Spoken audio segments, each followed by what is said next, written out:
तेरी मंजिलें मेरे सामने, मेरी कोशिशें। अस्सलामु अलैकुम वरहमतुल्लाहि वबरकातुह।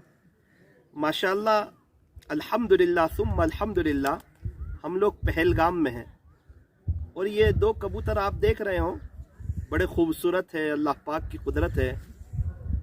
ये यूसुफ भाई जो यहाँ पर हैं, एक पहलगाम के रहने वाले, ये उनके दो कबूतर हैं। मैंने इनसे पूछा, यूसुफ भाई ये उड़ते नहीं हैं? कबूतर तो हमें देखकर उड़ जाते हैं। कहने लगे, मौलाना पालतू है। अच्छा, मैं तो अजनबी हूँ, मुझे देखकर तो उड़ जाते हैं। लेकिन यूसुफ भाई ने इनसे कहा है अपने इशारे से कि उड़ना नहीं है। देखो, कबूतर भी अपने मालिक के इशारे पर चल रहा है और हम अपने अल्लाह के इशारे पर नहीं चलते, अल्लाह के हुक्म पर नहीं चलते। अरे अल्लाह के हुक्म पर चलो। बाप नाराज हो ना तो बाप के घर में अच्छा नहीं लगता, और अल्लाह नाराज हो तो अल्लाह की ज़मीन पर अच्छा नहीं लगता। बड़े खुश नसीब है वो हजरात जो अल्लाह की मान करके ज़िंदगी गुजारते हैं।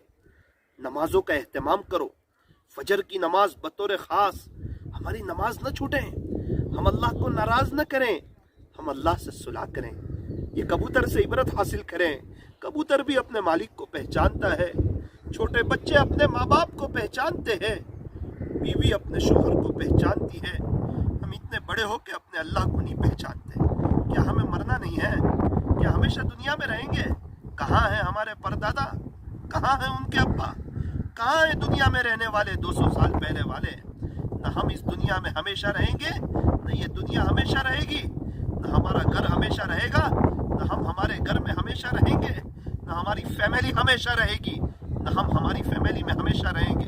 अल्लाह का वास्ता, अल्लाह का वास्ता, साकिब तुझे भी और आपको भी तौबा करो।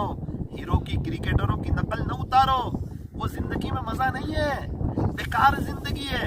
पिक्चर का शौक खत्म करो, क्रिकेट का शौक खत्म करो, कुरान का शौक पे आ जाओ, अल्लाह के जिक्र का शौक हासिल करो, अल्लाह के रास्ते में वक्त लगाओ, अल्लाह से सुलह करो, अल्लाह से दोस्ती करो।